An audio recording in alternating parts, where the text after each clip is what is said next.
पहला वो शख्स नहीं जिस पे पॉलिटिकली हमला हुआ। इवन आज की पॉलिटिक्स में बहुत सारे ऐसे लोग हैं, बहुत सारे लोग ऐसे भी हैं जिन्होंने पॉलिटिकली हमले में जान गंवाई। इस देश में 2 सीनियर प्राइम मिनिस्टर ऐसे रहे हैं जिनकी पॉलिटिकली हमले में जान गई है, और बहुत सारे ऐसे लीडर्स हैं जिनको, और सबके पीछे एक ही कारण रहता है कि ये विरोध की फाइनल स्टेज है। अगर आप किसी का विरोध करते हैं या किसी को रोकना चाहते हैं, या किसी की जो आप कुछ कर रहे हैं और उसके खिलाफ कोई बोल रहा है, आवाज़ को दबाना चाहते हैं, हाँ, ये उसका आप समझिए कि फाइनल स्टेज है। पुणे में इस बात को कह रहा हूँ क्योंकि आप सीबीआई ईडी इनकम टैक्स के दुरुपयोग से रोकते हैं, आप झूठे मुकदमे लगा के जेल भेज के रोकते हैं, और जो इनसे झूठे आरोप लगाते हैं, तमाम तरह के जो हैं कोशिश करते हैं चरित्र हनन करने का, और जब आप इससे भी वो हो जाते हैं तो फिर आप हत्या का प्रयास करते हैं, और वो आप करके देख चुके हैं। अब फाइनली मुझे लगता है एक जो चरित्र का आरोप जो सबसे बड़ा बचेगा विरोधियों के पास कि वो उसका प्रयोग करेंगे। मैं इस तरह के किसी हमले से डरने वाला नहीं हूँ। मुझे पता है मुझे ज़िंदगी किसी विरोधी ने नहीं दी, कुदरत ने मुझे ज़िंदगी दी, और जब तक मेरी जान रहेगी मैं ऐसा ही वोकल रहूँगा। और जिन लोगों के लिए लड़ रहा हूँ, जब तक उनकी समस्या दूर नहीं हो जाती, वो अपने पैरों पर नहीं खड़े होते, तब तक ये लड़ाई जारी रहेगी। मैं इससे पीछे हटने वाला नहीं। मैं छुटमलपुर में जन्मा हूँ। छुटमलपुर एक गांव है, अभी इस बार वो कस्बा बना है। अच्छा, ओके। छुटमलपुर की पॉलिटिक्स बड़ी अच्छी है। वो क्या है? वो ऐसे है कि एक लंबे समय तक एक वहाँ पर प्रधान, जो लंबे समय तक 17 साल तक जिन्होंने प्रधानी की, ठीक है, और एक सिंगल बात मुझे उनकी बहुत बुरी तरह हर्ट हुई। उन्होंने काम कराया नहीं कराया उससे अलग होके, बचपन की बात बता रहा हूँ, ये बात है 2010 के लगभग की। हमारे यहाँ एक रविदास मंदिर है, हम लोग सतगुरु रविदास जी महाराज में आस्था रखते हैं, उनको पूजते हैं, उनके विचारों पे चलते हैं। बेसिकली यही उनको पूजना है कि हम उनके विचार के पीछे खड़े हो। ठीक है। तो जिनको प्रधान बनाया, पहली बार चुनाव के समय वो हमारे उस धार्मिक स्थल पे आई, ठीक है, और वहाँ के आयोजन में शामिल हुई। उसके बाद 16 साल तक नहीं आई। आज वो जीवित है, सुनेंगे इस बात को आपके इंटरव्यू के माध्यम से। मेरे फादर ने एक दिन मुझे बात बताई, मुझे एहसास हुआ कि लोग कैसे बदलते हैं। फिर हमने तय किया कि जो हमारे लोगों का सम्मान नहीं कर रहा है उसको भी हम प्रधान नहीं रहने देंगे। अंत फैसला हुआ कि हम के खिलाफ जो कैंडिडेट स्ट्रांगली लड़ेगा हम उसको मत करेंगे, और फाइनली वो हार गई। और आप लड़े थे अगेंस्ट में? नहीं, जो दूसरा एक कैंडिडेट लड़ा, मैं तो बहुत छोटा था उस समय, मतलब मैं चुनाव की इतनी समझ भी नहीं रही होगी। ये 8, 9, 10 के करीब की बात बता। फाइनली वो हारे। तो मुझे ये मतलब ना इंश्योर हुआ कि यार अगर कोई आदमी हमारे स्वाभिमान के साथ खिलवाड़ करेगा, हमारे महापुरुष सम्मान, तो उसको हम पॉलिटिकली पावरफुल नहीं होने देंगे। तो ये मैंने एक घटना आपको अपने उसकी बताई। लोगों की राजनीति भी बड़ी इंटरेस्टिंग है, होनी भी चाहिए। अच्छा, बचपन मेरी पढ़ाई सारी छुटमलपुर के पास AH इंटर कॉलेज है, वहाँ से हुई। ओके। उसके बाद मैं ग्रेजुएशन करने के लिए देहरादून चला गया। मेरी ग्रेजुएशन, पोस्ट ग्रेजुएशन मेरी लॉ वहीं से हुई। ओके। DAV PG college. मेरे बहुत सारे साथी आज मंत्री और MLA हैं। क्या बात है। हाँ, मगर मैं फिर वापस चला आया। मेरे फादर चाहते थे कि मैं LLM के लिए विदेश चला जाऊँ। फादर भी शिक्षा की फील्ड में ही थे? हाँ, मेरे फादर टीचर थे। प्राइमरी स्कूल से एज ए हेड मास्टर वो रिटायर हुए 2004 में। उनकी सबसे बड़ी पूंजी हम ही लोग हैं, क्योंकि उन्होंने हमें पढ़ाया, सभी भाई बहनों को।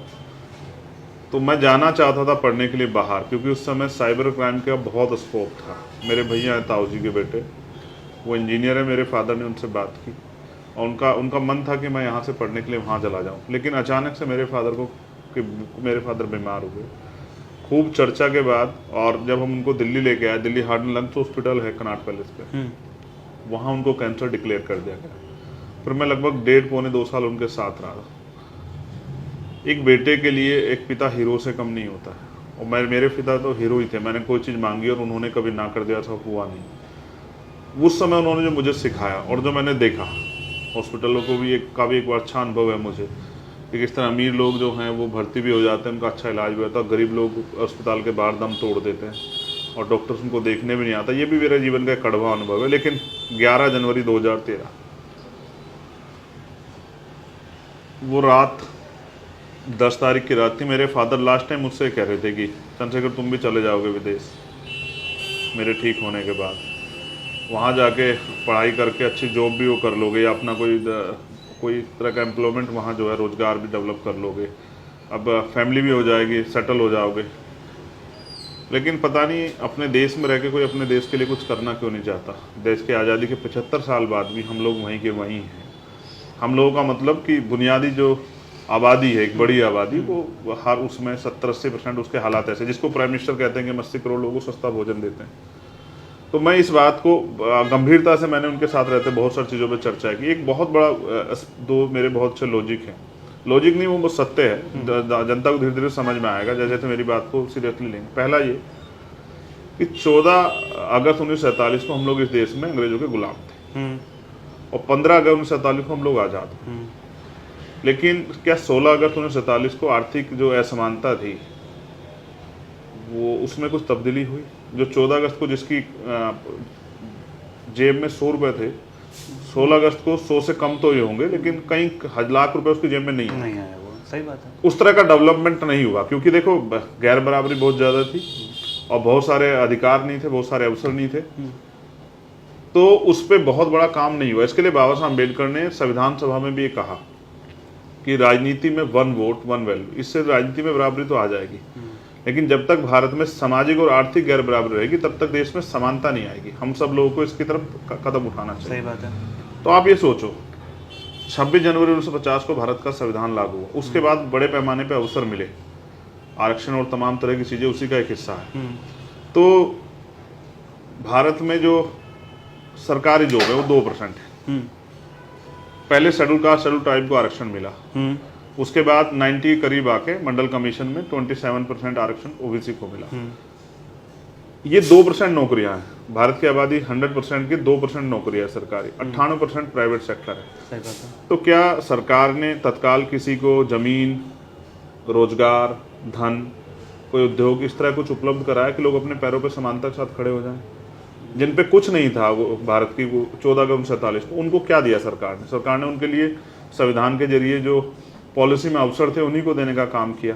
तो आज भी बुनियादी रूप से लोग उतने सशक्त नहीं हो पाए, इसलिए। और आज की सरकारें क्या कर रही हैं? वो कहती है कि नौजवानों को रोजगार देने का हमने ठेका नहीं ले रखा है, हम रोजगार के जिम्मेदार नहीं। तो आप ये बताओ, पिछले 75 सालों में आपने कितने लोगों को अपने पैरों पर खड़ा हुआ? आपको शर्म नहीं आती कहते हुए कि हम 80 करोड़ लोगों को सस्ता राशन देते हैं? अच्छा तो तब ये होता कि आप ये कहते कि 80 करोड़ लोग हमारे यहाँ इतने संपन्न हैं कि वो 80 करोड़ लोगों को भोजन खिला सकते हैं, 1 टाइम का, 2 टाइम का। तो हम जो है ना अपनी कमियों पे ध्यान नहीं देते। हम बात करते हैं चांद पे जाने की, बुलेट ट्रेन की, लेकिन क्या हमारे यहाँ ट्रेन की व्यवस्था बिल्कुल अच्छी हो चुकी है? क्या हमारे यहाँ बहुत बड़े पैमाने पर रोटी, कपड़ा, मकान और रहने के लिए ये जो मकान जिसकी मैं बात करूँ, सर पे ढकने के लिए छत, यानी कि पक्के मकान की व्यवस्था सबके लिए होगी? ये सच नहीं है। मैं इसकी जमीनी अच्छी सच्चाई को जानता हूँ। बट अच्छा, एक मेरा काउंटर सवाल ये है। 1 सेकंड जरूर बोलिए। मैं इसको कंप्लीट करूँ। ठीक है। फर्स्ट, फिर मैं सेकंड अपने लॉजिक पे आता हूँ। ठीक है। फर्स्ट ये है कि आज भी देश में 80 से 85% आबादी वो बुनियादी सुविधाओं के बिना जिंदगी जी रही है। ना उनके पास पीने के लिए साफ पानी है, ना पहनने के लिए अच्छे कपड़े हैं, ना अच्छा भोजन है, ठीक है, और ना ही उनके सर पे छत है। ठीक है। और इन सब की जिम्मेदारी, इसीलिए लोकतंत्र आया था कि संविधान के जरिए, लोकतंत्र के जरिए अच्छे लोग आएंगे और सत्ता में बैठ के वो आम लोगों तक वो बुनियादी सुविधा देने का काम करेंगे जो अभी तक नहीं पहुंची, यानी कि अच्छे लोगों को अवसर नहीं मिला। अब आप अपना काउंटर सवाल। ये बहुत कठिन है देश में, लेकिन हम इसका प्रयास करें। भारत में जाति व्यवस्था है और जाति व्यवस्था में, इस व्यवस्था में ऊंच नीच, इसलिए मैं इसका दुर्विरोधी हूँ। शेड्यूल कास्ट नीचे है, उनसे नीचे शेड्यूल ट्राइब है, उनके ऊपर बैकवर्ड है, उनके ऊपर अपर कास्ट है, मैं इसका विरोधी हूँ। जब आपने एक सीढ़ी बना दी जिसमें 4 पिलर हैं और सब एक दूसरे से ऊंच नीच असमानता के शिकार हैं, तो उनमें जुड़ाव नहीं हो सकता है। तो जब तक इस देश में जाति रहेगी तब तक हम मिलकर लड़ ही नहीं सकते। अभी का फंडा ये है कि अगर किसी के साथ अन्याय हो रहा है तो सबसे पहले हमारी प्रायोरिटी ये रहती है कि हम ये देखें किस जाति का है। और बहुत सारी घटनाएं मैं आपको उदाहरण के तौर पर बता दूंगा। जो लोग अपने आप को प्रोग्रेसिव पॉलिटिकल पार्टियों का हिस्सा मानते हैं और अपने आप को प्रोग्रेसिव लीडर मानते हैं, उनको भी मैं बता दूंगा कि जब हाथरस जैसा इशू होता है, आप बिलीव करो कि बीजेपी का, क्योंकि बीजेपी के से जुड़े हुए लोग उसमें शामिल थे और बीजेपी की सरकार थी वहाँ, एक सीनियर लीडर, चाहे वो महिला और पुरुष, एक सिंगल स्टेटमेंट उस पर नहीं देता। ये इस बात का उदाहरण है कि हमारी प्रोग्रेस फंड जहाँ जाति की बात आती है वो सब जो है ना डाउन हो जाता है। मैं फिर आपसे ये बात कह रहा हूँ कि जब तक इस देश में जाति रहेगी तब तक हम लोग जुड़ के राजनीति नहीं कर सकते। क्योंकि देखो, मैं कितना भी कुछ कर लूँ, लेकिन भारत की जो व्यवस्था है वो मुझे दलित नेता ही शो करने का प्रयास करेगी और हमेशा ये कहेगी कि ये चंद्रशेखर, जब भी मीडिया भी बात रखी कहेंगे दलितों की तरफ के आइकन, दलितों के नेता, दलितों के का बड़ा फेसदा है। इतना संघर्ष, चाहे मैंने किसानों का मामला हो, पहलवानों का मामला हो, माइनॉरिटी का कोई इशू हो, कोई भी इशू हो देश के साथ महिलाओं का, लेकिन फिर भी मैं जब बड़े पैमाने पर सुनता हूँ तो पत्रकार के मुंह से पहला सवाल होता है आज हमारे साथ है दलित नेता चंद्रशेखर आजाद। मुझे बड़ी खुशी होती है कि चलो कम से कम इतना तो बोल पा रहे कि जब आप एक जाति के दायरे में व्यक्ति को समेट दे दो। जैसे मैं माननीय कांचीराम साहब की बहुत रिस्पेक्ट करता हूँ, क्योंकि वो बहुत ग्राउंड से आए और क्लास 1 के अधिकारी होने के बाद उन्होंने अपने सुख सुविधाओं को छोड़ा इन वर्गों की तरक्की के लिए। आप उनको, और उन्होंने बहुत सारे उन वर्गों में भी लीडरशिप दी जिन वर्गों की संख्या भी काउंट नहीं होती। सही बात है, बिल्कुल सही बात है। उनको भी आप दलित नेता कहते हैं। आप ऐसे ही जो है मुलायम सिंह यादव जी हैं जो वहां से उठ के आए, आप उनको भी बैकवर्ड का नेता कहते हैं। और एक बहुत बड़े नेता जिनको मैं बहुत मैंने करीब से पढ़ा, चौधरी चरण सिंह जी, उनके जैसा लीडर शायद जो है दोबारा जन्म ना ले। मैंने उनको बहुत करीब से इसलिए पढ़ा क्योंकि मैं उनकी राजनीति को जानना चाहता। इतने डाउन टू अर्थ और इतने जो हैं गरीबों, किसानों, कमजोरों के लिए कामगारों के लिए काम करने वाले, लेकिन अंत क्या है कि उनको व्यवस्था ने वापस ला के किसानों के नेता से भी अलग हटा के जाटों का नेता बनाने का प्रयास किया। इसलिए मैं इसके खिलाफ हूँ। मैं चाहता हूँ कि जाति के हिसाब से, कर्म के हिसाब से व्यक्ति को जो है ना, हमें जो है इज्जत देनी चाहिए। इज्जत दो या ना दो एक अलग बात। इज्जत तो मैं फिर कह रहा हूँ इज्जत कमाई जाती है, लेकिन कम से कम उसका, अगर उससे बात करें तो उसका सम्मान उतना तो रखें, बिल्कुल सही बात। उसको हर्ट ना करें अगर आप उसका सम्मान नहीं कर सकते। सेकंड, जो आप आरक्षण पे बात कर रहे थे उसको भी मैं बहुत, आरक्षण बेसिकली है क्या? आरक्षण ऐसा है जैसे इस कमरे में हम कोई ये डिपार्टमेंट है, इसमें हम 5 लोग एक ही जाति के और एक ही सोच के हैं, तो हम कभी भी उन लोगों के बारे में नहीं सोच सकते जो इसमें है ही नहीं। सही बात है। तो आरक्षण को इस तरह से समझना पड़ेगा। जैसे आपने कहा कि जो आर्थिक रूप से संपन्न हो गए, अच्छी बात है, संपन्न हो गए, लेकिन बहुत सारी ऐसी पोस्ट हैं जैसे अगर किसी जॉब के लिए रिक्वायरमेंट पीएचडी है, आप सोचो कितने लोग पीएचडी कर पाएंगे। किसी जॉब के लिए रिक्वायरमेंट जो है एमएससी है, और एमएससी में भी सब्जेक्ट जो है जैसे केमिकल है, मान लीजिए केमिकल है या एग्रीकल्चर है, तो ऐसे कितने लोग कर पाएंगे? और ऐसे इसके लिए बहुत सारे अच्छे विद्यालयों में कितने लोग पहुंच पाएंगे? तो वो जो पोस्टें हैं वहां हमारा व्यक्ति कैसे पहुंचेगा? तो हर तरह के लोगों की जरूरत है। आज बहुत सारे बच्चे दिल्ली में रह के सिविल सर्विस की तैयारी करते हैं। आप ही बताओ कितने गरीब परिवार इसको अफोर्ड कर सकते हैं? हम उदाहरण को देखते हैं कि गुदड़ी का लाल कोई गरीब परिवार, रिक्शा चलाने वाला या किसानी का बेटा, हम उसको अप्रिशिएट करते हैं, लेकिन सच है, देखो कंपटीशन तो कंपटीशन है ना। वो अगर फाइट भी कर रहा है तो अपने वर्ग में कर रहा है ना फाइट। हाँ, सही बात है भाई। पहले ये था किसी गांव से कोई सिविल सर्विस में जाता है, उसको देख के बहुत सारे लोगों में परिवर्तन और बहुत सारे लोगों में ऊर्जा, उत्साह आता है। वो फिर कोशिश करते हैं अगर वो सिविल सर्विस में जा पाए, क्योंकि मैंने भारत के ऐसे बहुत सारे गाँव देखा जहाँ बहुत सारे लोग आर्मी में है, बहुत सारे लोग पुलिस में है, 1-2 गांव ऐसे यहाँ से बहुत सारे सिविल सर्विस में लोग हैं। ये कैसे हुआ? ऐसा नहीं कि वहां जाके वो करप्शन करके उनको कह रहा है कि आ जाओ, कोई रास्ता बता रहा है। बेसिकली उसने आके लोगों को मोटिवेट किया, लोगों को उसका असर हुआ। डॉक्टर अंबेडकर यही कर पाए। वो एक ही बार बने कानून मंत्री आज़ादी के बाद की जो सरकार थी उसमें, कांग्रेस के आग्रह पे, लेकिन उन्होंने बहुत सारे लोगों में ये अपने विचारों से चेतना पैदा की कि वो राजनीति में भी आए, वो डॉक्टर इंजीनियर भी बने, IAS IPS भी बने, वो वकील भी बने, जज भी बने। ये उन्होंने अपने विचारों की शक्ति से प्रदान किया, और ये कोई आसान काम नहीं है। तो इसलिए आरक्षण को समझना पड़ेगा। अगर एक विचार, जैसे मैंने आपसे कहा कि हाथरस की घटना हुई, बीजेपी के लोग स्ट्रेटेजिक लिस्ट पे चुप रहे क्योंकि आरोपी उनसे जुड़े हुए, और चले उससे भी आगे आते हैं, तत्कालिक में आते हैं। महिला पहलवानों का इशू हुआ, ब्रजभूषण सिंह बीजेपी से जुड़े हुए, कल जो है चार्जशीट भी उनके खिलाफ दायर, उन्होंने बहुत अच्छे बड़े बयान दिए, मेरे खिलाफ एक सबूत मिल जाएगा तो मैं फांसी चढ़ जाऊंगा, ये हो जाऊंगा। अब वो चढ़ेंगे नहीं चढ़ेंगे अलग बात है, ये उनका अपना वो है। लेकिन अब आप ये बताओ, अब उनके खिलाफ चार्जशीट लगी है, पुलिस उनकी है दिल्ली में, सेंटर में सरकार उनकी है, ये किसी विपक्ष के दबाव में तो नहीं हुआ। अब तक बीजेपी के एक लीडर का उन पर स्टेटमेंट क्यों नहीं आया? क्योंकि शोषण जिनके खिलाफ जिन लोगों ने FIR दर्ज कराई है वो बहुत नामचीन चेहरे हैं, वो चेहरे जिन्होंने देश का नेतृत्व किया है दुनिया में जाके और मेडल्स लेके आए। मैं इसलिए कह रहा था आरक्षण वाली बात को, जब सब एक विचारधारा के हो जाएंगे तो उन वर्गों का हित नहीं हो सकता, उनकी बात नहीं हो सकती। जैसे मैं कहता हूँ, अगर पार्लियामेंट में किसान नहीं है तो भी प्रॉब्लम तो है। किसानों की बात नहीं हो, क्योंकि वो समस्या ही नहीं जानता किसानों की। सही बात है। तो जब तक इसमें इस 2% सरकारी नौकरी में हिस्सेदारियां नहीं होंगी, सब तरह के विचार के लोग नहीं होंगे, तब तक बात नहीं। और एक गंभीरता से जमीनी लेवल पर सुन लो, एक थाने में एक ही जाति के सारे कर्मचारी, कांस्टेबल भी, हेड कांस्टेबल भी, दरोगा भी और SHO भी। अब कोई दूसरा आदमी, कोई गरीब आदमी आता है, वो उनसे अदर कास्ट का है, और जिसके खिलाफ वो आया FIR कराने, वो उस सेम कास्ट का जिसके थानेदार साहब। तो कहीं ना कहीं जाति के प्रति झुकाव होता है। आपको लगता है कि उस गरीब की सुनवाई होगी वहाँ?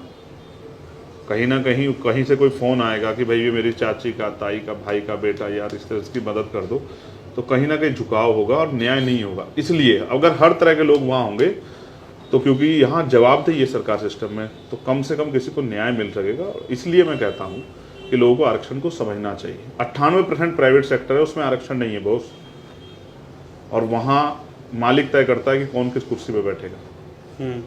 तो 2% सरकारी नौकरी, ये भी तब है जब हमने इतनी मैं अभी इस पे बात नहीं, जो अभी नहीं है उस पर बात नहीं कर रहा हूँ, लेकिन मैं चाहता हूँ कि अभी समाज उस तरह से नहीं खड़ा हुआ है। अगर आप ये मानते हैं कि आज का समाज उस तरह से खड़ा हो गया है कि लोगों को उस तरह की सुविधाओं की जरूरत नहीं है, तब आप इस पर डिबेट करें। लेकिन जब नहीं खड़ा हुआ, आप तो वहां भी नहीं दे रहे हैं। देखो, मैं किसी एक सरकार पे नहीं कह रहा हूँ, पिछली सरकारों को मैं बहुत अच्छा भी नहीं कह रहा हूँ, लेकिन यह है कि उन्होंने सरकारी इंस्टीट्यूशन में बढ़ावा दिया, राष्ट्रीयकरण किया बैंकों का, कई चीजों का, जिससे कि नए अवसर पैदा हुए। अब की सरकार ने क्या किया? अब की सरकार ने किया कि सब प्राइवेट सेक्टर निजीकरण कर दिया, तो वहां से तो आरक्षण व्यवस्था खत्म हो गई ना।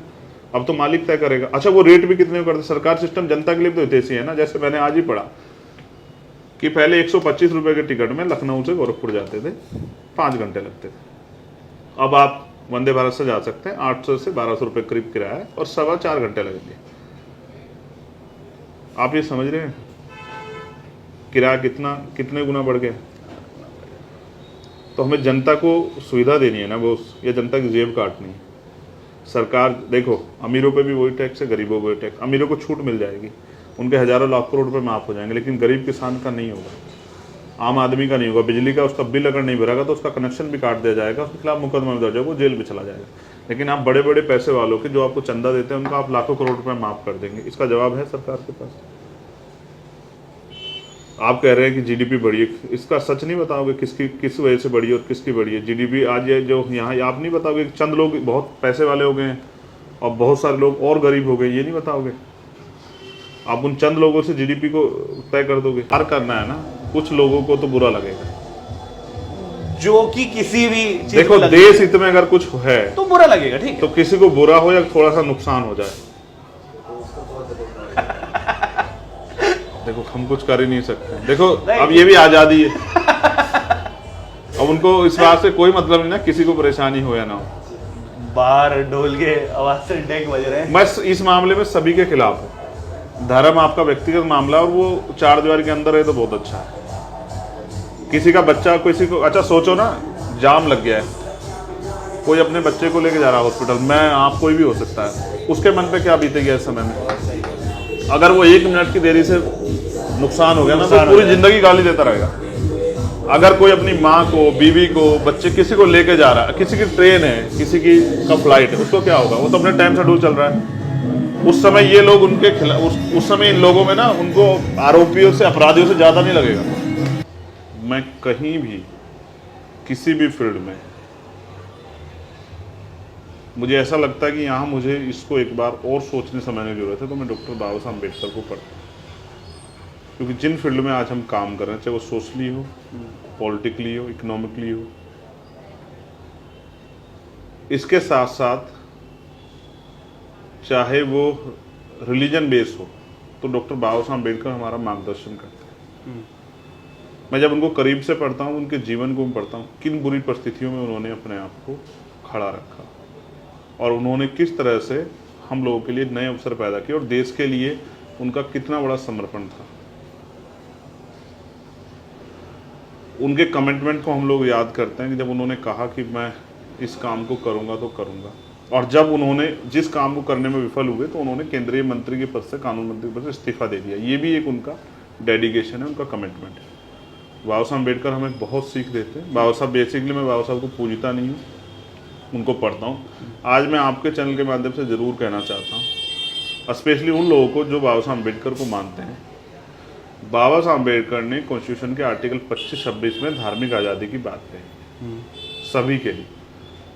तो मैं उन सब साथियों को जो हमारे साथ भी जुड़े हुए हैं या नहीं भी जुड़े हुए हैं, उन सब से भी कहूँगा, हम अंधविश्वास पाखंडवाद के खिलाफ बोलें, लेकिन जैसे मेरी आस्था बाबा साहब में है, या सतगुरु रविदास जी में है, या भगवान वाल्मीकि, गुरु नानक देव, संत कबीर में है, तो आपकी किसी और की आस्था भगवान राम, शिव, विष्णु, किसी में भी हो सकती है। सही बात है। तो हमें किसी के धर्म पे टिप्पणी करने का कोई अधिकार नहीं।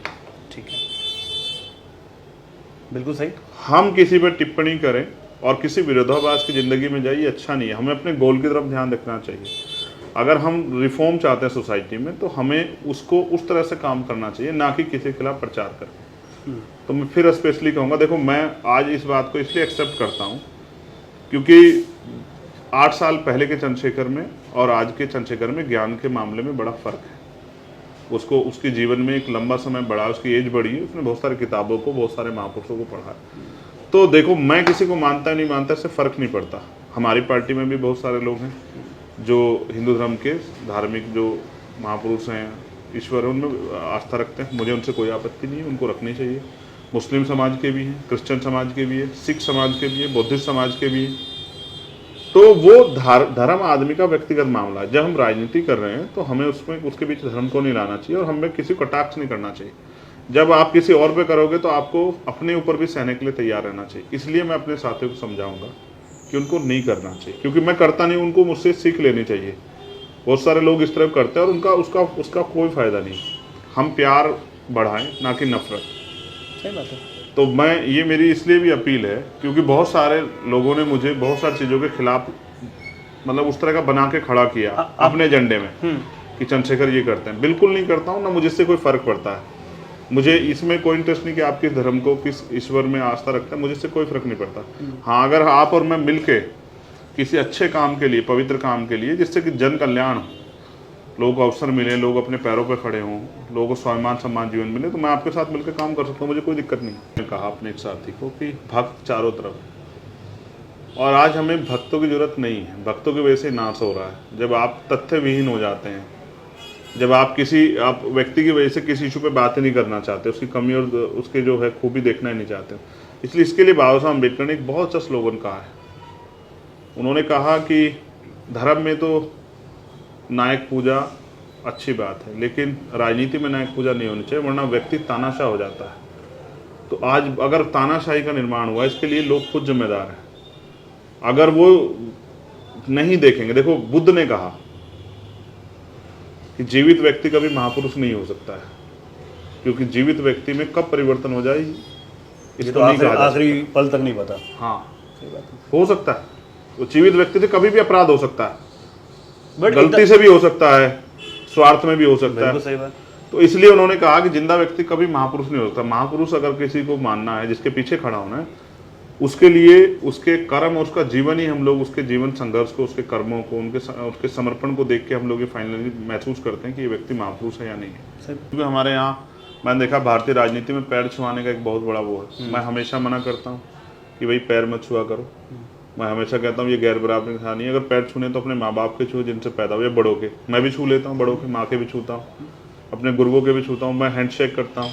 और मैं ये बार बार समझाता हूँ, व्यक्ति बड़ा नहीं होता, विचार बड़ा होता है। आप मुझसे नहीं, उस विचार से जुड़ो जिस विचार के लिए हम लोग काम कर रहे हैं। फिर मैं बताता हूँ कि मैं मिशन में यार अपनी पार्टी का छोटा सिपाही हूँ, मैं मालिक नहीं हूँ। मैं जब तक मेरे शरीर में, सोचो अगर ये जो घटना हुई, अगर इसमें मेरी जान चली जाती, क्या हमारी पार्टी खत्म हो जाती? नहीं होती बिल्कुल भी। हम पे लीडरशिप है, बहुत सारे मेरे बाद के भी सेकंड लाइन लीडरशिप है जो खड़े हैं बिल्कुल, और वो खड़े रहेंगे। एक आधा खराब हो सकता है, सब खराब नहीं हो सकते। सबके लिए मैं क्या गारंटी भी नहीं दे सकता हूँ, मैं व्यक्तिगत खुद की गारंटी दे सकता हूँ।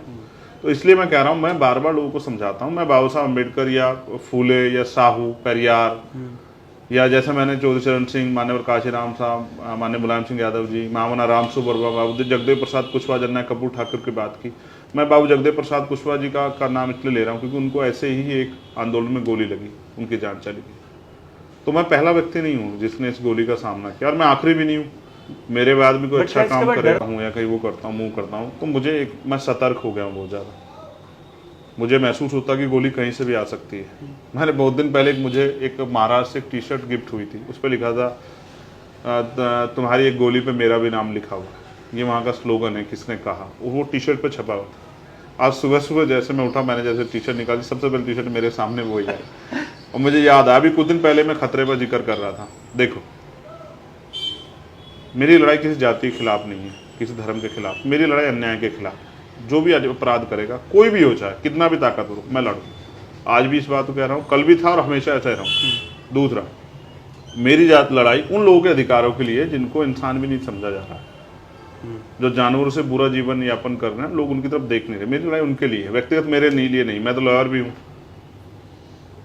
अच्छा खा कमा लूंगा, ज्यादा कुछ नहीं तो अपने परिवार का खुद के जो है ना को अच्छी रोटी और कपड़ा मकान, एक दो जनरेशन का तो संभाल ही लोगे, संभाल लूंगा। अब इतने पॉपुलर हो गए हो कि वकालत में तो अच्छा ही चल रहा अपने संभाल लूंगा, आगे जो लोग होंगे उन्होंने अपने भी संभाले। लेकिन सच ये है कि अगर हर व्यक्ति अपने लिए जिएगा तो रिफॉर्म नहीं हो सकता। अपने आप को जला के तभी आप दूसरों के लिए कुछ कर सकते हो, अपने आप को दफन करके, अपने आप को मिट्टी में मिला के। तो मैं वो काम कर रहा हूँ जिससे नया निर्माण हो रहा है लीडरशिप का। और देखो, जब जैसे जैसे लोग मुझे समझेंगे, आज जो लोग मेरे विरोधी में, मैं लिख के देता हूँ कि भविष्य में जब मुझे अवसर मिलेंगे और मैं काम करूँगा, वो मेरे सबसे बड़े समर्थक हो जाएंगे। मैं ये बात इसलिए नहीं कह रहा हूँ कि मुझे समर्थक बनाने, लेकिन मैं कार्यों से आज अगर इतने लोगों को मैं जोड़ पाया हूँ और बिना सरकार के भी हम उनको कुछ दे भी नहीं रहे हैं, फिर भी हमारे साथ खड़े हैं, ये विचार की शक्ति है। और यही मैंने महापुरुषों से सीखा। क्या देखते हो भीम आर्मी का फ्यूचर क्या होने वाला है? भीम आर्मी अपनी सोशल ऑर्गेनाइजेशन को इस तरह से डेवलप करेगी जैसे हम लोग और पावरफुल होंगे। भीम आर्मी के जरिए जो वो इंटीरियल है वहाँ कॉन्स्टिट्यूशन को और जो संवैधानिक अधिकार हैं उनको, और जिस तरह छोटी छोटी पाठशाला हमने खोली, उस तरह से जो जिन लोगों को अवसर नहीं मिलने चाहिए उनको हम लोग तैयार करेंगे। देखो, बेसिकली करना क्या है, हम सब लोगों को मिलकर जनता को जो है ना जागरूक करना है।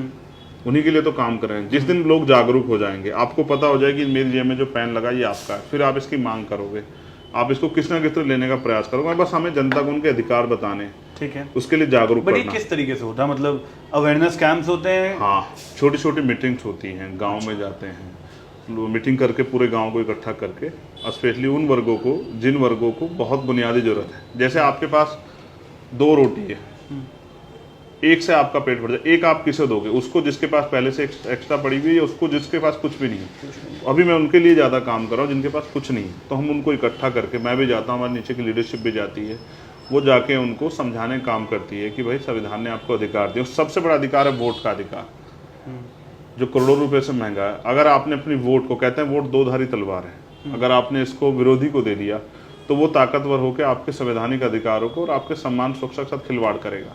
लेकिन अगर आपने इसको बहुत जिम्मेदारी से अपने व्यक्ति को दिया जो आपके साथ खड़ा, जो कुछ करना चाहता है, तो वो ताकतवर होकर आपकी समस्याओं का समाधान करेगा और आपको सुरक्षा और सम्मान का जीवन देगा। तो हम लोग सब चीज़ों पे काम करते हैं, एजुकेशन पे भी काम करते हैं, क्योंकि गरीबों के पास एजुकेशन से बड़ा हथियार नहीं। फिर उसके बाद संगठित होना भी बहुत ज़रूरी है, क्योंकि देखो 2 लोगों की आवाज़ से कोई फर्क नहीं पड़ेगा, लेकिन 2 लाख लोगों की आवाज़ से फर्क पड़ेगा, 20 लाख लोगों की आवाज़ से और फर्क पड़ेगा, और 20 करोड़ लोगों की आवाज़ से और फर्क पड़ेगा। हमें बड़े संख्या में लोगों को इस विचार के साथ खड़ा होना है कि आपको अपनी मुक्ति के रास्ते के लिए संगठित होकर अपनी वोट का प्रयोग आज़ाद समाज पार्टी के समर्थन में करना पड़ेगा, तभी जाके बदलाव होगा। आज मैं जो करना चाहता हूं उसके लिए मुझे प्लेटफॉर्म की जरूरत है, वो तब तक नहीं मिलेगा जब तक मैं उस डेजिग्नेशन पे नहीं पहुंचूंगा। उस डेजिग्नेशन पे मुझे वही लोग पहुंचा सकते हैं जिनके लिए मैं संघर्ष कर रहा हूँ। इसलिए मैं उनको बार बार समझाता हूँ कि अपनी वोट को जो है आप आज़ाद समाज पार्टी को दो, जिससे हम लोग ताकतवर हों। और जो हम कर, जो विजन हम पे है, जैसे मैं आपसे कह रहा हूँ कि मैन्युफैक्चरिंग में हम दुनिया में सबसे बड़ा देश बन सकते हैं और बहुत सारे लोगों तक रोजगार पहुंच सकता है। हम टेक्निकल एजुकेशन पे हमें ज़्यादा काम करना चाहिए कि लोग अपने घर से भी काम कर सकें। महिलाओं को हमें घर तक रोजगार पहुंचाना चाहिए। आज इस देश में महिलाओं का है क्या? बहुत सारी, देखो समय की कीमत है, दुनिया में समय की कीमत है, लेकिन क्या हमारे देश की महिलाएं, बेटियां उसी तरह से उनकी समय का हम लोग प्रयोग कर पा रहे हैं, उनका लाभ ले पा रहे हैं कंट्री डेवलपमेंट में?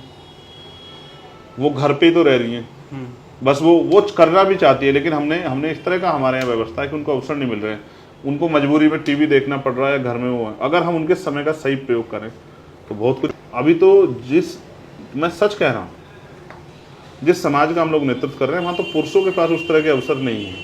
अवसर का मतलब ये है कि संसाधन भी नहीं, वो जाएंगी कैसे? आज के समय में बहुत सुरक्षा का माहौल नहीं है। गृह मंत्री तो आगे यूपी में हमारे यहाँ कह देते हैं कि रात को 12 बजे भी जो है गहने पहन के महिला निकलते हैं, दिन में नहीं निकल पा रही है भाई। तो उनको भी हम लोग इतना सशक्त तो कर रहे हैं कि वो अपने हक के लिए सवाल आवाज़ उठा सकें, और आज बोलने लगे हैं लोग। तो मैं उनको बस जागरूक करना चाहता हूँ कि इस समाज में राजनीतिक चेतना पैदा हो। लेकिन क्योंकि भारत में लोकतंत्र है और सभी तरह के परिवर्तन वो शक्ति से होंगे, और शक्ति सत्ता में, इसलिए मैं बार बार लोगों से अपील करता हूँ कि वो सत्ता में आने का प्रयास करें। और मैं अपने साथियों के सहयोग से हम ये करके जाएंगे कि चाहे हमारे यहाँ एक खेत में काम करने वाला मजदूर हो, या एक IAS IPS अधिकारी, या कोई उद्योगपति हो, हम लोग इतनी जागरूकता काम को, राजनीतिक जागरूकता काम को तेजी से आगे बढ़ाएंगे कि वो सब लोग किस तरह से उस सत्ता में आए। जो दलित, पिछड़ी, आदिवासी, अल्पसंख्यक वर्ग की जातियां हैं, वो ये सवाल उनके मन में हम इतना बड़ा पैदा कर देंगे, रोज इसके लिए सोचेंगे।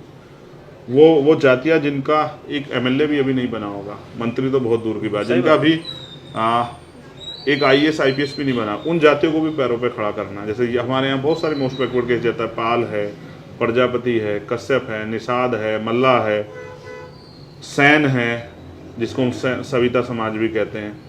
ऐसे बहुत सारे समाज हैं जिनको हमें अपने पैरों पे खड़ा करना है और सशक्त करना है, और उनको रोजगार से भी जोड़ना है। उसके लिए हम लोग मेहनत कर रहे हैं, और मुझे लगता है एक दिन ये मेहनत जो है वो कामयाब होगी।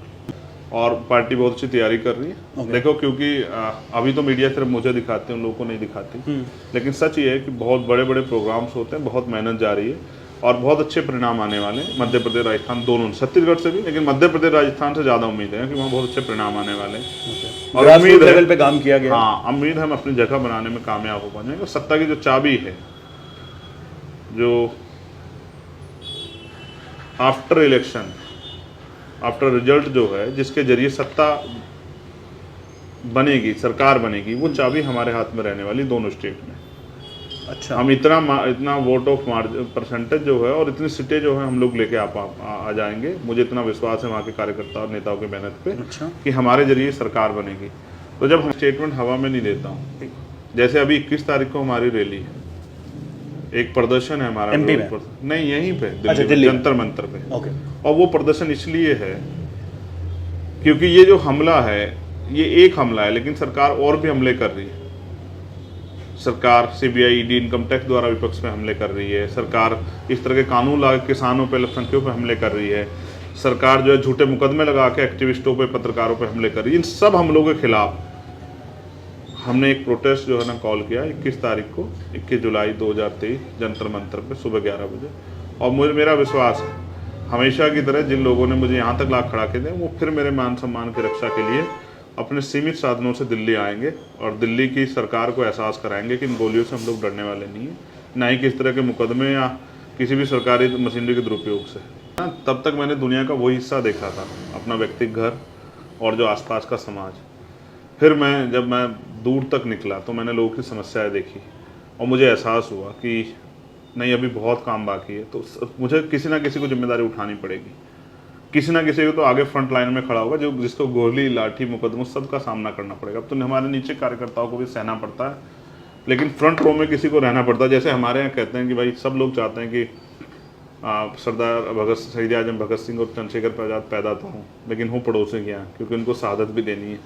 तो मुझे ये लगा कि पर्सनली ये जिम्मेदारी उठानी पड़ेगी। और 11 जनवरी 2013 मैंने अपने फादर के अंतिम संस्कार में हिस्सा लिया, और 12 तारीख को मैंने तय किया कि अब मेरा पूरा जीवन जो है वो समाज के लिए होगा, इन वर्गों के उत्थान के लिए होगा, बाबा साहब अम्बेडकर के संविधान की सुरक्षा और उसको लागू कराने के लिए होगा। और मैं प्रयास करूंगा कि एक टारगेट बना के हम इसमें कामयाब हो जाएं। तो अभी भी हम पे 10 साल का टारगेट है कि 10 साल में हमें अपने संगठन को, क्योंकि हमारी नई पार्टी, नया संगठन है, कि हमें इसको और मजबूत करना है। इतना मजबूत कि किसी भी गाँव में अगर कोई अन्याय करने की सोच रख रहा हो तो उसको एक बार एहसास है कि यहाँ भीम आर्मी के लोग रहते हैं या आज़ाद समाज पार्टी के वर्कर रहते हैं। अगर वो अन्याय करेगा तो बचेगा नहीं, वो जेल जाएगा, उसको सजा होगी। इसका मतलब ये तो नहीं है कि हम कानून को अपने हाथ में लेंगे और वायलेंस करेंगे। नहीं, मैं एक वकील हूँ जो संविधान में विश्वास रखता हूँ। तो अगर आप ये सोचो तो फिर ये हर वकील पर प्रतिदिन खड़ा हो जाए कानून का, और कानून को हाथ में लेना। जब मेरे ऊपर गोली चली, इससे बड़ा ज़्यादा क्या हो सकता था? मैं भी सेल्फ डिफेंस में जो है उन पर हमला कर सकता था, लेकिन मैं हिंसा में भरोसा नहीं रखता हूँ। उन्होंने मेरे ऊपर गोली चलाई। गोली तो इस देश में बड़े बड़े नेताओं पे चली, मैं तो एक अदना सा सिपाही हूँ। यहाँ गांधी जी पे गोली चली, यहाँ और भी बहुत सारे लोगों पे गोली चली। आज के जो चीफ मिनिस्टर बैठे हैं उनके साथ भी हमला हुआ, मुलायम सिंह जी पे भी गोली चली, बहुत सारे लोगों पे गोली चली। लेकिन देखो मेरे अंदर जो गुस्सा था वो धीरे धीरे कम हो रहा है, और क्योंकि मैं बदले में नहीं, बदलाव की भावना में ज़्यादा भरोसा रखता हूँ। मुझे लगता है कि गुस्सा रख के चेंज नहीं आएगा, तो मैंने अपने अंदर भी बहुत बदलाव किया। मैंने बहुत किताबों को पढ़ा है, धीरे धीरे पढ़ के जानकारी हो रही है। इसलिए मैं लोगों को, मेरा काम है, मैं नेतृत्व करता हूँ, मैं नीचे के लोगों को समझाऊँ। और मैं ये फील करूँगा कि मेरे जो साथी हैं वो मेरी बातों को, इन्हीं बातों को जो आपके इंटरव्यू में कहेंगे, उनको बहुत गंभीरता से लेंगे और अपने अंदर परिवर्तन करेंगे। देखो, चाहे आदमी ठोकर, हमारे यहाँ एक कहावत है कि आदमी घी खाने से सीखता, ठोकर खाने से सीखता है। चाहे तो मुझसे सीख लें या कुछ दिन बाद ठोकर खा के उनको एहसास होगा कि जो मैंने जो बताया वो सही रास्ता। वायलेंस की राजनीति वैसे भी किसी काम की नहीं अच्छी नहीं। वायलेंस देखो, बहुत नक्सलियों ने और तमाम तरह के वो लोग जिनको बहुत सताया गया, उन्होंने माओवादी, उन्होंने हथियार उठाए, क्या उनका वो कोई भी परिवर्तन करा? अंत उनको हथियार गिरने पड़े। बहुत सारे बागी भी हुए, उनको भी हथियार गिरने पड़े। मैं इस रास्ते पे जाना नहीं चाहता। ये रास्ता बेसिकली इस बार गोली भी मुझ पे इसलिए चली, ये उनका डर है, आखिरी बौखलाहट है उनकी कि मैं अपना रास्ता बदलूं। और वो लोग आसानी से कह पाएंगे देखो चंद्रशेखर के लोग हिंसा करते हैं या चंद्रशेखर लोग हिंसा में शामिल हैं। मगर मैंने इस बार भी लोगों से अपील की, कुछ भी हो जाए इस रास्ते पे जाना ही, जिस रास्ते को से हमारा कोई ताल्लुक नहीं, उस पर जाना नहीं। और हमारे कैडर ने साबित किया कि हमने पूरे देश में प्रोटेस्ट किया, कोई ऐसा स्टेट नहीं बचा, जम्मू से लेके और तेलंगाना, तमिलनाडु तक। लेकिन कोई एक सिंगल आदमी नहीं बता सकता कि इस नेतृत्व में एक पत्ता भी हिलाओ। हमारे लोगों पे हमारी अपील का असर था। वरना मेरे आज भी याद है कि हमने कई बार बंद बुला के, भारत में बंद कॉल करके बंद किया भी है। और मेरे एक कहने पे, हमारे गुरुओं के आशीर्वाद से पंजाब पूरा बंद हो जाता, यूपी पूरा बंद हो जाता, उत्तराखंड, हरियाणा, मध्य प्रदेश, राजस्थान में हमारे लोग सड़कों पे आ जाते, दिल्ली में हमारे लोग सड़कों पे आ जाते। 2 अप्रैल को भी हमने ऐसा किया और हमने इसमें कामयाबी हासिल की। लेकिन मैंने इसको रोका क्योंकि मैं आम आदमी का हित नहीं चाहता, मैं नहीं चाहता जनता परेशान हो। लेकिन अगर सरकार मजबूर कर देगी तो फिर मजबूरी हो जाएगी संवैधानिक तरीके से अपने विरोध को दर्ज कराने। ये रैली भी इसलिए बुलाई गई कि हम सरकार को भी और उनको विरोधियों को भी जवाब देना चाहते हैं कि हम हिंसा के रास्ते पर नहीं जाएंगे, आपकी बौखलाहट किसी काम की नहीं आएगी। हम संवैधानिक रास्ते से ही शक्ति बनाएंगे और लोगों का भला करेंगे। 3 बजे भी मुझे मेरे साथी अगर मैसेज कर देते हैं तो इस बीच में बेसिकली मैंने अपने एक टारगेट बनाया। आदमी के खुद के भी कुछ लक्ष्य होने चाहिए। बिल्कुल सही हो, बिल्कुल सही हो। तो मैंने लक्ष्य बनाया कि मैं 10 साल तक आराम नहीं करूँगा। अच्छा, ठीक है। ये 2022 का इलेक्शन हारने के बाद मुझे जब बहुत सारे, मतलब पहली बार मैंने चुनाव लड़ा तो मुझे एहसास हुआ। तो हमने तय किया कि भाई 2032-33 तक तो आराम नहीं करना, लेकिन छुट्टी लगा दी है। इस बार लोगों ने हमला करके छुट्टी लगा दी, तो इसलिए फिर किताबों की तरफ जा रहा हूँ। मैं ये समझता हूँ, देखो जैसे आप पत्रकारिता करते हैं तो आपको अपनी फील्ड में मास्टर होना चाहिए। और जो काम मैं कर रहा हूँ सोशली, इकोनॉमिकली, पॉलिटिकली, उसमें मुझे भी जो है ना महारत हासिल होनी चाहिए, जिससे कि मैं बहुत अच्छा कर पाऊँ। सही बात। तो इसलिए मैं किताबों को पढ़ता हूँ। मैंने कहा ना, जब भी मैं कहीं वो होता हूँ तो मैं अपने देश के आज़ादी के उन सिपाहियों का संघर्ष याद कर लेता हूँ जिन्होंने अपने हंसते हंसते फांसी के बंदे चुभ लिए। चाहे वो करतार सिंह सराभा जी रहे हों, उधम सिंह जी रहे हों, भगत सिंह जी रहे हों, पंडित चंद्रशेखर आज़ाद जी रहे हों, अशफाकुल्लाह खां जी रहे हों, वीर अब्दुल हमीद, वो सब लोग जिन्होंने मातृभूमि को ज़्यादा प्रायोरिटी दी खुद की ज़िंदगी से ज़्यादा, और जिनके कारण आज हम लोग यहाँ बैठे हैं, उन सब के योगदान को याद करता हूँ। उन्होंने जो अन्याय सहा उनको याद करता हूँ। और फिर जिन लोगों ने सामाजिक परिवर्तन का आंदोलन चलाया, उनके जाने के बाद या उनके रहते, उनको भी याद करता हूँ। उनके रास्ते पे चलने का प्रयास करता हूँ। मेरा हौसला बढ़ जाता है।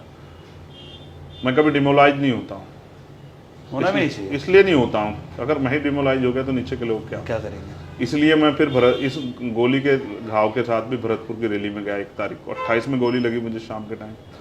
29-30 का दिन में जख्म मेरा भरा नहीं था। मैं इधर से गया, 7 घंटे एम्बुलेंस में ब्लीडिंग होती रही। स्पीच जब दे रहा था मैंने लोगों से कहा कि भाई बैठ जाओ वरना मैं खड़ा रहूँगा। उन्होंने थोड़ा सा देर किया, 30-35 सेकंड। मुझे ब्लीडिंग स्टार्ट हुई, मैं बैठा रहा, ब्लीडिंग होती रही। मैं वापस आया, ब्लीडिंग होती रही। मेरे जख्म में पस पड़ गई। लेकिन मैंने ये, मेरा सिर्फ उनको एक संदेश था कि जिस काम के लिए, जिस कर्तव्य पथ पे वो हैं, वो बहुत कठिन रास्ता है, उनको डगमगाना नहीं है। और अब अगर जो कमिटमेंट सोसाइटी से किया है या मूवमेंट से, उसको निभाना है। अगर बहुत ही ज़्यादा क्रिटिकल कंडीशन है तो थोड़ा पीछे हटना है। क्योंकि अगर कोई क्रांतिकारी 2 कदम पीछे हटाता है तो इसका मतलब ये नहीं कि वो डर गया। लेकिन मैंने लोगों से अपील की हमेशा कि उनका मार्गदर्शन करने की, कि उनका उत्साह बना रहे। इसलिए मैं मांगा वो गोलियों से डरे ना। और आज वो नहीं डर रहे हैं। आप देखना जब 21 तारीख को हम लोग दिल्ली आएंगे, 21 जुलाई को, तो एक नई तारीख जो है ना दिल्ली में लिखी जाए।